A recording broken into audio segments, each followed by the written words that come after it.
On this day last year in 2023, Jimmy Buffett sadly passed away in his home at the age of 76. He passed due to complications of Merkel cell carcinoma, which is a rare and aggressive form of skin cancer. Most famous for his 1977 song Margaritaville, which had a chain of restaurants named after it, as well as his collaboration with Alan Jackson on the song It's 5 O'Clock Somewhere. On this day in 2013, Elton John won the first ever Brit Icon Award. The Icon Prize had been created by BPI, the music trade body that also runs the Brit Awards. On this day in 2006, Ronald Isley, the lead singer of the Isley Brothers, was sentenced to 3 years in prison for tax fraud. He was also ordered to pay over $3 million to the US tax service for pathological evasion.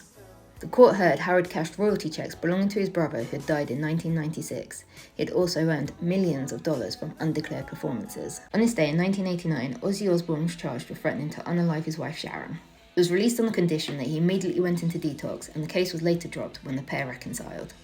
On this day in 1971, the former manager of the band Grateful Dead was arrested when he disappeared with over $70,000 of the band's money. On this day in 2022, the Taylor Hawkins tribute concert was held in London. It was host to many great acts paying tribute to the late drummer, including Paul McCartney, AC/DC and Queen. However, most touching was when his son Shane Hawkins took to the drums for the Foos performance of My Hero.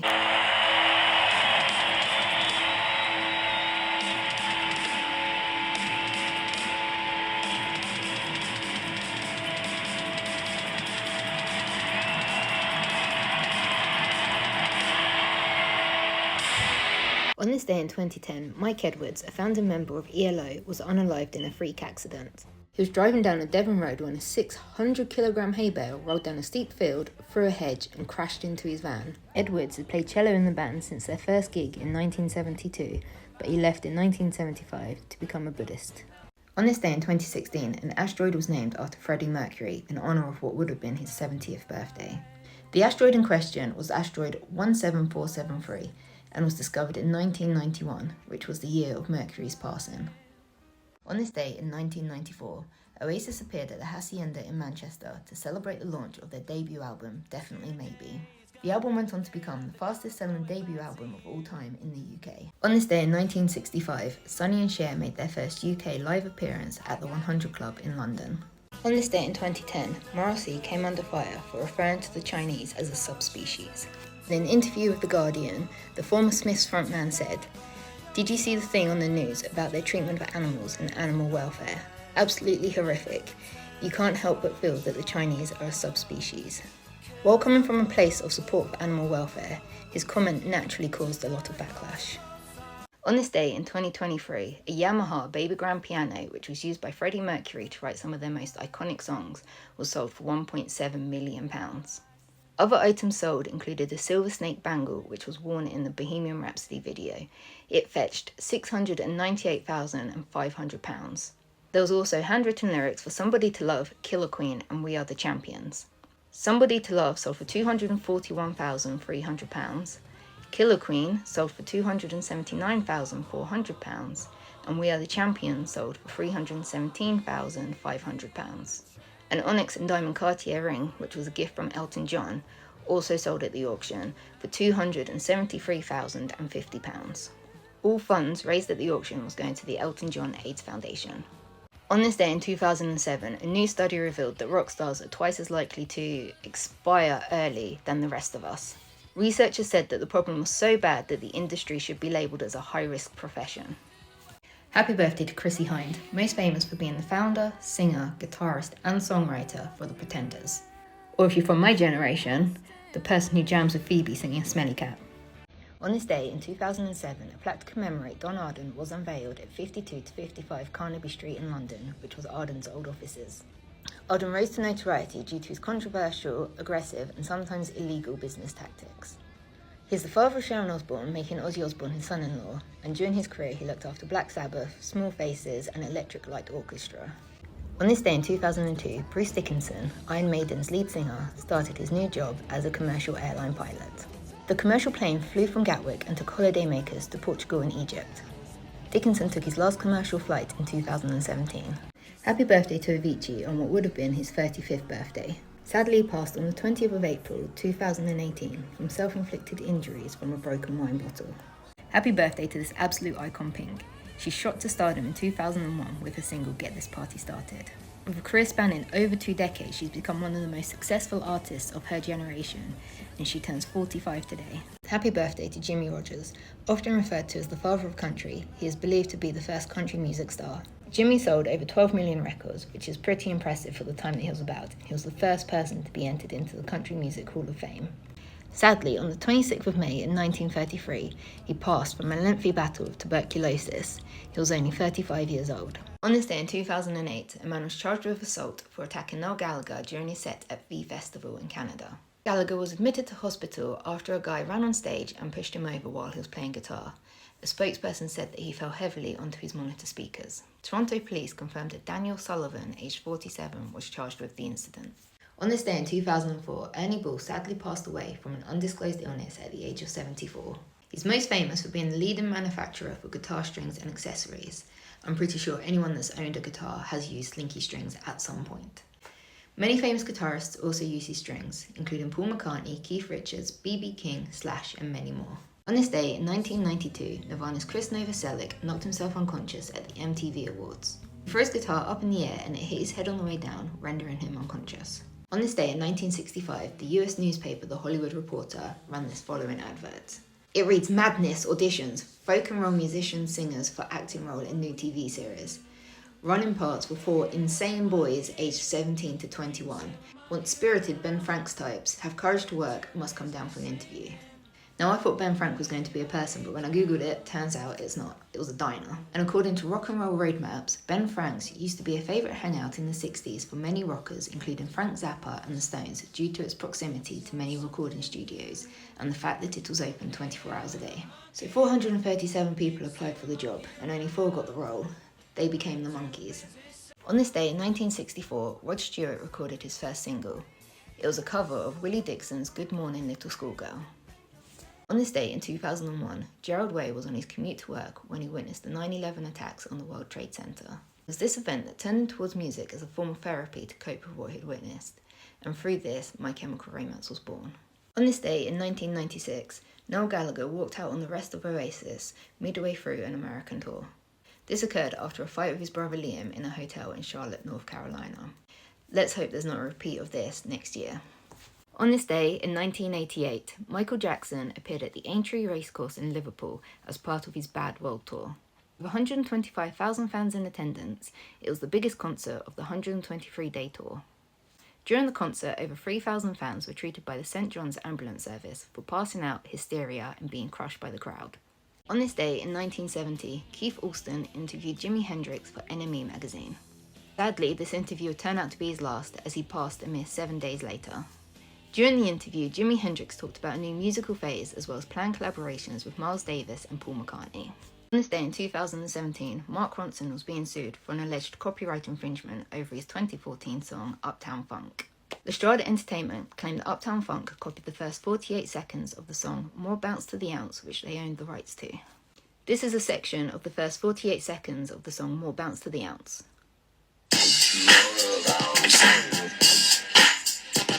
And this is a section of Uptown Funk. What do you think? Was the similarity close enough to be a copyright infringement? Lestrade must have thought they had a strong case, as they were seeking damages, a jury trial, and a permanent injunction to stop Ronson ever performing it live. Ronson must have also been concerned, as the case was finally settled out of court on the 22nd of June in 2018. On this day in 2006, Jamiroquai singer JK was arrested and cautioned for common assault following an altercation with a photographer outside a London nightclub. On this day in 2003, Johnny Cash passed away at the age of 71 due to respiratory failure. On this day in 2000, Elton John threw a tantrum when he was set to appear at a casino near Lisbon. He was unhappy at the speed the audience were leaving after a VIP dinner before the concert. As a result, Elton John left the casino and flew home on his private jet without even playing a note. On this day in 1996, Tupac Shakur passed away after an incident that occurred 6 days prior. The event that occurred was that 13 bullets were fired into his BMW whilst driving through Las Vegas. The incident was blamed on the East Coast-West Coast gang wars. On this day in 1964, 24 rugby players, so that's 24 players, were hired as a human crash barrier at a Rolling Stones gig in Liverpool.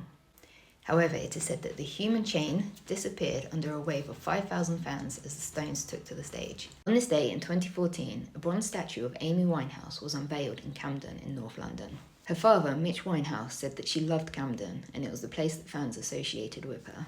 On this day in 1999, it was reported that George Michael was being sued for $10 million by the police officer that arrested him in the public lavatory. The officer in question claimed he was being mocked by Michael's music video for Outside, leaving him with psychological distress. On this day, in 1997, over 2,000 fans watched Pete Townsend unveil an English heritage blue plaque for Jimi Hendrix. The plaque was unveiled at 23 Brook Street in Mayfair, London, to mark where Hendrix had lived in 1968 to 1969. The plaque for Jimi Hendrix is right next door to the plaque for composer George Frederick Handel. On this day in 1995, the handwritten lyrics to the Beatles song Getting Better sold at a London auction for £161,000. On this day in 1968, while Roy Orbison was on tour in the UK, his house in Nashville caught on fire. Sadly, his two eldest sons were inside and they succumbed to the flames. On this day in 1997, a man was awarded £20,000 by a French court. He was awarded this as when he attended a U2 concert in 1993, he lost his hearing when he stood too close to the loudspeakers. On this day in 1965, Ford became the first company to offer an 8-track as an option in some of its vehicles. Tapes were only initially available at auto parts stores, as the at-home 8-track wasn't to be developed until the following year. On this day in 2022, Robbie Williams overtook Elvis Presley to become the solo artist with the most UK #1 albums. Elvis has 13 UK #1 albums. Robbie Williams now has 14 UK #1 albums, and the only people out there that have beaten that record is the Beatles with 15 UK #1 albums. On this day in 1979, the Sugar Hill Gang released Rapper's Delight, and while the song is not the first to include rapping, it is often attributed with bringing hip-hop to the mainstream. On this day in 1970, Led Zeppelin won Best Group in the Melody Makers Readers' Poll. This was the first time in 8 years that the Beatles hadn't won. Happy birthday to legendary blues artist B.B. King. He gained the nickname Bill Street Blues Boy, which then got shortened to Blues Boy and eventually became B.B. King. Eric Clapton has cited King as one of his biggest influences, and he was also named as the 3rd greatest guitarist of all time by Rolling Stones magazine. On this day in 2019, Nick Carter filed a restraining order against his younger brother Aaron. This came when Nick alleged that Aaron threatened to unalive his wife and unborn child. The order stated that Aaron must stay 100 metres away from Nick, his wife and children, and other members of the family. Unfortunately, as with many child stars, Aaron had a lot of trauma and a reliance on drugs. This led to his passing in November 2022. Happy birthday to this 90s icon Keith Flint, most famous for being the frontman in the band Prodigy. Sadly, he didn't quite reach his 50th birthday, because on the 4th of March in 2019, he decided to take matters into his own hands. Happy birthday to the country legend Hank Williams, considered to be one of the most influential country artists of all time. He recorded 35 singles that would go on to place in the Billboard Top 10 country music charts. Sadly, Williams didn't even reach his 30th birthday as he died on the 1st of January in 1953. On this day in 2019, a Chinese study called for a publicity program to enhance the public knowledge around the dangers of listening to fast music while driving. The study claimed that drivers should keep the music that they listen to under 120 beats per minute. It also stated that songs like American Idiot by Green Day, which has a BPM of 189, are dangerous to listen to, whereas songs like Stairway to Heaven by Led Zeppelin, which has a BPM of 63, would be perfect. What are your go-to songs while driving? On this day in 1983, Kiss appeared for the first time without their infamous makeup. It was for an interview with MTV to promote their newest album, Lick It Up. On this day in 1970, Jimi Hendrix was pronounced DOA at St Mary Abbotts Hospital in London. He was just 27 years old and he choked on his own vomit. Earlier on that night, he had left a worrying message on his manager's answer machine. He said, "I need help bad, man." There have been a few rumours and conspiracy theories circling regarding Jimmy's passing. One such theory came in 2009 when a former Animals roadie published a book. In the book, he stated that Jimmy's manager admitted to him that he had arranged to have the unaliving of Jimi Hendrix. This was due to the fact that Hendrix wanted out of his contract. What does everyone else think? Were the circumstances around his passing suspicious? Happy birthday to country icon Trisha Yearwood. She turned 60 today. She rose to fame in 1991 with the debut single She's in Love with the Boy. In 2021, 30 years after its release, she sang the song at the Grand Ole Opry with her friend and fellow country music star Brooke Eden. However, she changed the characters Katie and Tommy to Brooke and Hillary, and instead of singing She's in Love with the Boy, she sang She's in Love with the Girl. says, young lady, get on up to your room while me and Hillary have a talk.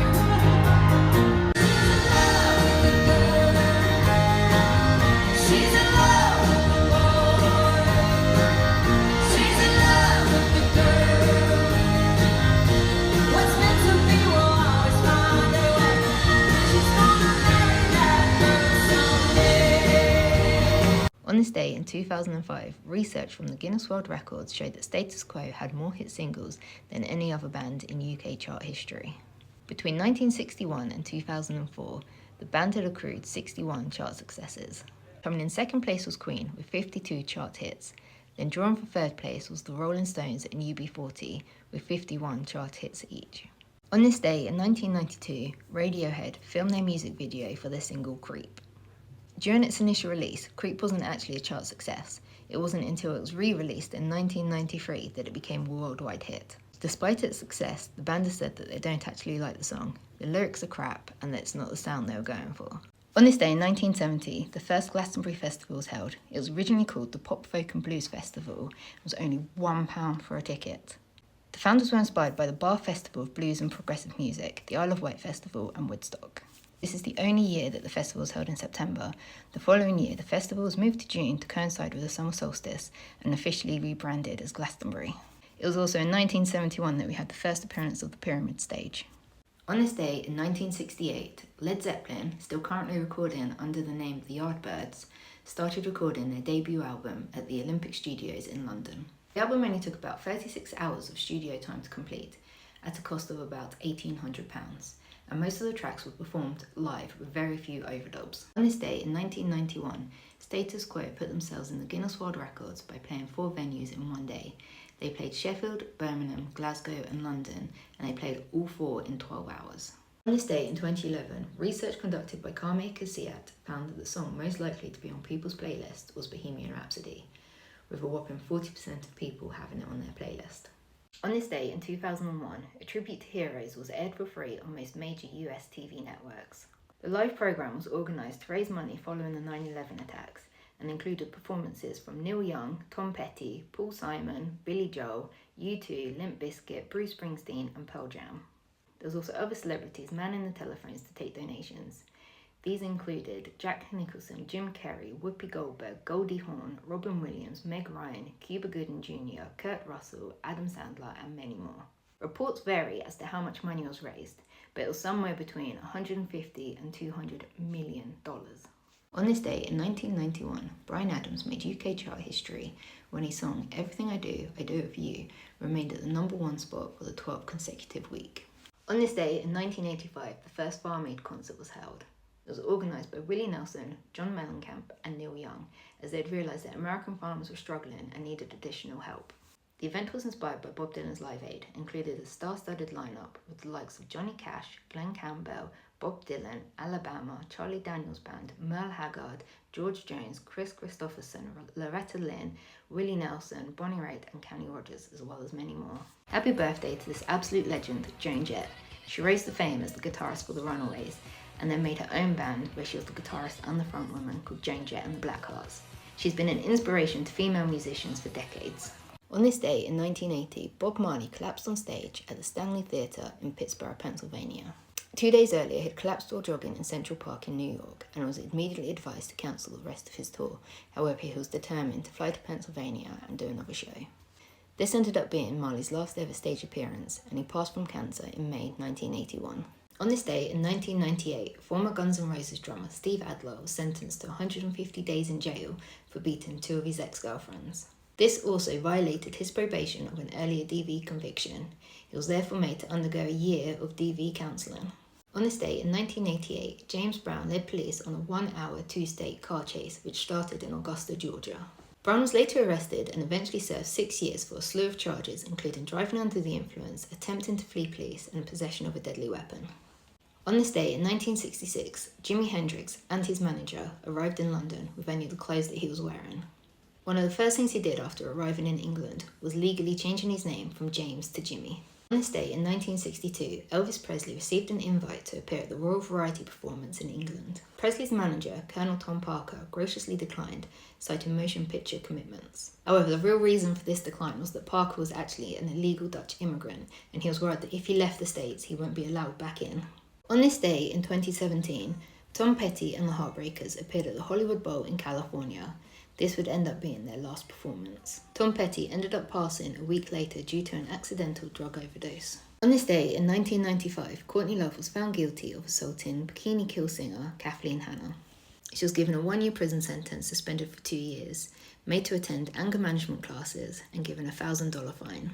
On this day in 1990, Dave Grohl auditioned to be the drummer in the band Nirvana and was given the job on the spot. On this day in 1980, John Bonham, drummer for Led Zeppelin, sadly passed away at the age of 32. After a heavy drinking session, he was found asphyxiated on his own vomit at Jimmy Page's house. On this day in 1975, Jackie Wilson had a heart attack while performing live on stage in New Jersey. Wilson struck his head heavily when he collapsed, putting him into a coma and giving him brain damage. He remained semi-comatose for 9 years until his passing in 1984. On this day in 1981, Bruce Dickinson became the frontman for Iron Maiden. He had originally been the vocalist for the band Samson. On this day in 1937, American blues artist Bessie Smith passed away at the age of 43. She was travelling along Route 61 outside Memphis when she was involved in a car accident. Fast forward to 2006, and her 1923 song Downhearted Blues was inducted into the Grammy Hall of Fame. On this day in 2003, Kylie Minogue brought in police to investigate a series of threatening letters. She became concerned after receiving 700 letters at her home and her office. They started off as normal fan mail but became increasingly aggressive. The letters were all coming from the west of England, although I can't see if they ever found who was sending them. On this day in 1986, Metallica's bass player Cliff Burton passed after being involved in a road traffic accident. The band's tour bus was driving between Stockholm and Copenhagen when it skidded on some black ice. Burton was thrown out of the window and the bus landed on top of him. On this day in 1968, Pink Floyd was scheduled to appear at the Queen's Hall in Dunoon in Scotland. Due to the bad weather, all ferries to Dunoon were cancelled, so Pink Floyd hired their own boat and risked the rough seas to get to their destination. Eventually, they appeared to perform in front of 400 fans. Happy birthday to Dwayne Michael Carter Jr., more commonly known as Little Wayne. In 2012, Little Wayne became the new king of the Billboard Hot 100 by placing his 109th song on the Billboard charts. He usurped the iconic Elvis Presley, who had 108 entries and had held the title for 45 years. Happy birthday to skater punk princess Avril Lavigne, who turns 40 today, if she's still with us. Happy birthday to this bat out of hell, Meatloaf. His real name is Marvin Lea Day, and he was a musician, singer, songwriter, producer, and actor. His 1978 album, Bat Out of Hell, spent a record-breaking 457 weeks in the UK album charts. Meatloaf passed on the 20th of January in 2022. On this day in 2007, an ad for P. Diddy's Unforgivable Woman perfume range aired on Channel 4 in the UK. The ad had already been banned in the US by the FCC for being too sexually explicit. On this day in 2002, Madonna was voted the greatest female singer of all time by VH1 poll. She was followed in second place by Kylie Minogue. On this day in 1991, band leader, composer and trumpeter Miles Davis passed from a stroke and pneumonia. Davis is considered one of the most influential musicians of the 20th century. On this day in 1976, George Harrison was sued $6 million by A&M Records for non-delivery of a new album. He was late by 2 months. On this day in 2020, singer, songwriter and activist Helen Reddy passed at the age of 78. During the 70s, she had 15 hits that reached the top 40, 3 of which were number 1, including the song that she's probably most famous for, I Am Woman. On this day in 1999, Krista Berg's website was closed down after countless obscene messages were left on his guest book. One such message had 2 4-letter words 3,500 times. On this day in 1967, BBC Radio 1 was launched. It was the UK's first national pop radio station, which had been created to take the place of the pirate radio stations the government had shut down. Former pirate DJ Tony Blackburn from Radio Caroline was the first presenter on air, and The Moves' Flowers in the Rain was the first record played. Happy birthday to guitarist, singer and songwriter Mark Bolan, most famous for being the frontman of T-Rex. Sadly, Bolan passed in a car accident on the 16th of September 1977, just a fortnight before his 30th birthday.